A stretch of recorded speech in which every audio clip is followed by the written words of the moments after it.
अस्सलाम वालेकुम दोस्तों, मैं हूं आयशा। तो दोस्तों, आप लोगों ने मुझे बहुत मिस किया होगा, लेकिन यकीन मानिए अब आपको कभी भी मिस करने की ज़रूरत नहीं पड़ेगी, क्योंकि आज से अब हर रोज़ आप इस्लामोफोबिया से पीड़ित समाज की खबरें ज़रूर देखेंगे।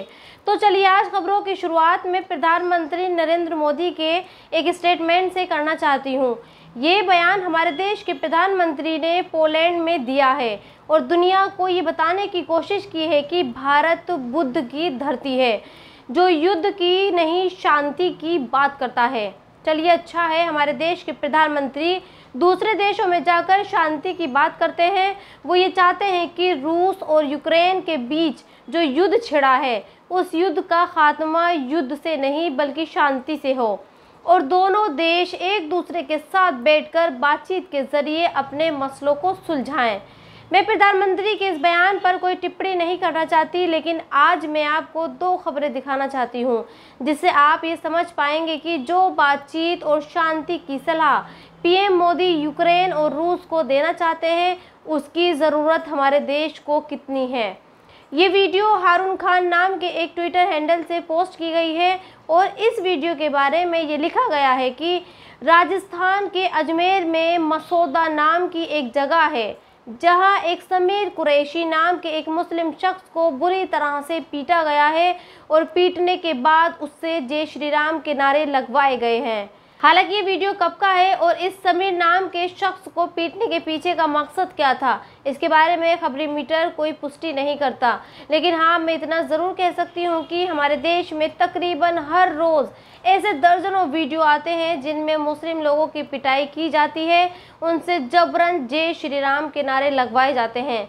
क्या हमारे देश के प्रधानमंत्री को इन वीडियो को नहीं देखना चाहिए?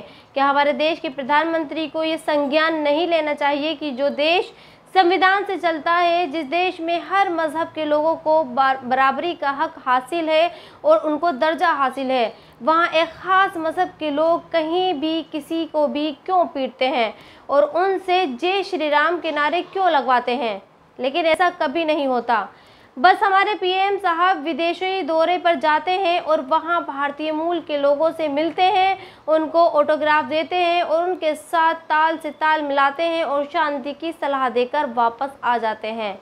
उन्हें कभी अपने देश के हालात नज़र नहीं आते और जिसे आते भी हैं उसे हमारे देश की मीडिया दुश्मन समझती है। जैसे कल मलेशिया के प्रधानमंत्री अनवर इब्राहिम की तरफ से एक बयान आया, जिसमें उन्होंने ये कहा कि भारत में जो मुसलमानों के रूप में अल्पसंख्यक यानी माइनॉरिटीज़ हैं, उन्हें उनके मजहब के लिए निशाना बनाया जाता है। खैर, ये बात मलेशिया के प्रधानमंत्री ने बीते दिनों भारत के दौरे पर ही कही। खैर, कोई दूसरा देश होता तो अपने विदेशी मेहमान की इस बात पर गौर करता, लेकिन हमारे देश का मीडिया अनवर इब्राहिम को ही गलत साबित करने पर तुला है और हमारे देश की मीडिया को लगता है कि जिस शख्स ने भारत के भगोड़े जाकिर नायक को पनाह दे रखी है, उससे उम्मीद भी की जा सकती है। और सिर्फ यही नहीं, हमारे देश के मीडिया ने मलेशिया के प्रधानमंत्री से ये भी पूछ लिया कि वो भगोड़े जाकिर नायक को भारत के हवाले कर रहे हैं।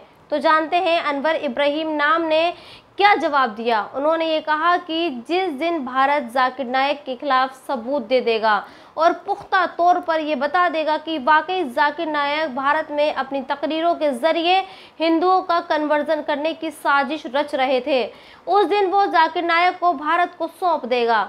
सोचिए कितनी बड़ी बात है। लेकिन आज हमारे देश की पत्रकारिता ऐसी हो गई है तो फैक्ट्स को ना तो देखना चाहती है और ना ही इस तरह के फैक्ट्स को चेक करने की उसमें हिम्मत बची है। वो सिर्फ सरकार के बनाए और समझाए गए प्रोपेगेंडा पर चलना चाहती है, जैसे आज कोलकाता में हो रहा है। कोलकाता में एक डॉक्टर के साथ हुए रेप और मर्डर से तो आप वाकिफ़ ही होंगे। आज इस केस की सुनवाई सुप्रीम कोर्ट में है और आज सीबीआई की टीम इस रेप और मर्डर के मामले में अपनी रिपोर्ट सुप्रीम कोर्ट में पेश करेगी। यानी बहुत मुमकिन है कि आज कोलकाता के मामले में कुछ अच्छा सुनने को मिलेगा।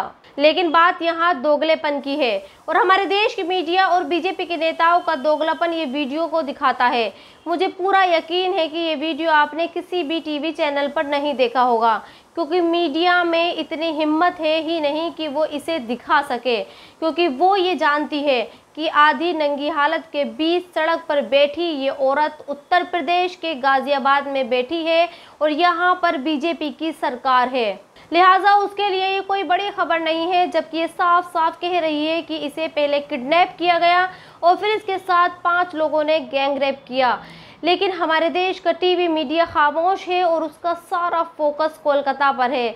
वो वहाँ के मुख्यमंत्री का इस्तीफा चाहता है। उसे लगता है कि एक स्टेट के किसी मेडिकल कॉलेज में किसी एक डॉक्टर का रेप और मर्डर हुआ है तो उसके लिए जिम्मेदार सिर्फ और सिर्फ उस स्टेट की मुख्यमंत्री ही होती है। लेकिन उसे गाजियाबाद में ये सब नहीं दिखता, और सिर्फ गाजियाबाद ही क्यों, हमारे देश की मीडिया को उत्तर प्रदेश का झांसी भी नहीं दिखता।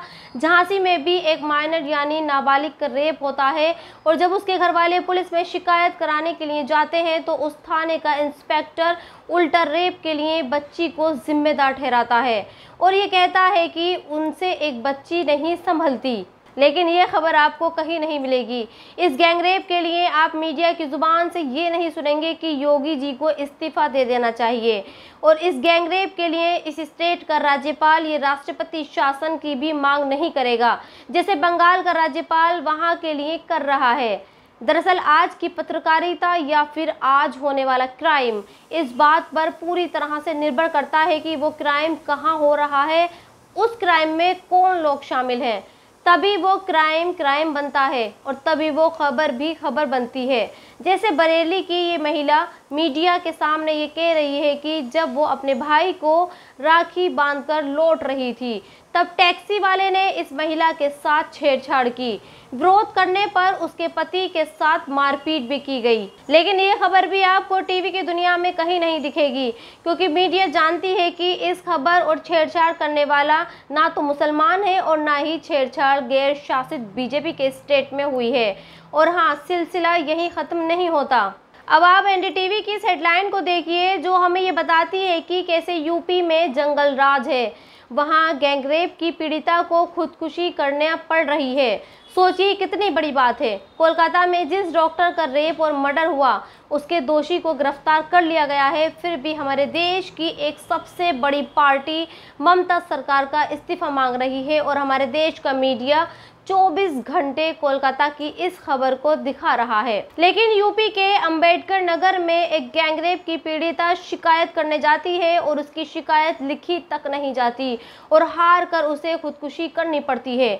लेकिन इसके लिए ना तो उत्तर प्रदेश की पुलिस जिम्मेदार है और ना ही योगी सरकार का इस्तीफा मांग रहा है और ना ही उत्तर प्रदेश का राज्यपाल दिल्ली जाकर ये कह रहा है कि यूपी में हालात बहुत खराब हैं, वहाँ लड़कियाँ सुरक्षित नहीं हैं। खैर, कल असम सरकार ने भी मुसलमानों के खिलाफ 2 कानून बनाए। आज आपको असम सरकार के उन 2 नए कानूनों को भी जानना चाहिए। असम सरकार ने पहला कानून ये बनाया कि अब असम में किसी भी मुस्लिम शादी का रजिस्ट्रेशन काजी नहीं बल्कि वहाँ की सरकार करेगी, और दूसरे ये बनाया कि अगर कोई मुसलमान नाबालिग बच्ची या फिर बच्चे की शादी करता है तो वो इल्लीगल माना जाएगा। दूसरा कानून तो समझ में आता है कि नाबालिग बच्चियों की शादी नहीं की जानी चाहिए, लेकिन इस स्टेट में जो पहला कानून बनाया गया है वो ये दिखाता है कि असम में हेमंता की सरकार मुसलमानों के पीछे पड़ चुकी है और उसे ये बात हजम नहीं हो रही कि असम में मुसलमानों की आबादी इतनी क्यों बढ़ रही है। तो दोस्तों, इस वीडियो में इतना ही। आप मेरे चैनल को ज़रूर सब्सक्राइब कर दें। शुक्रिया।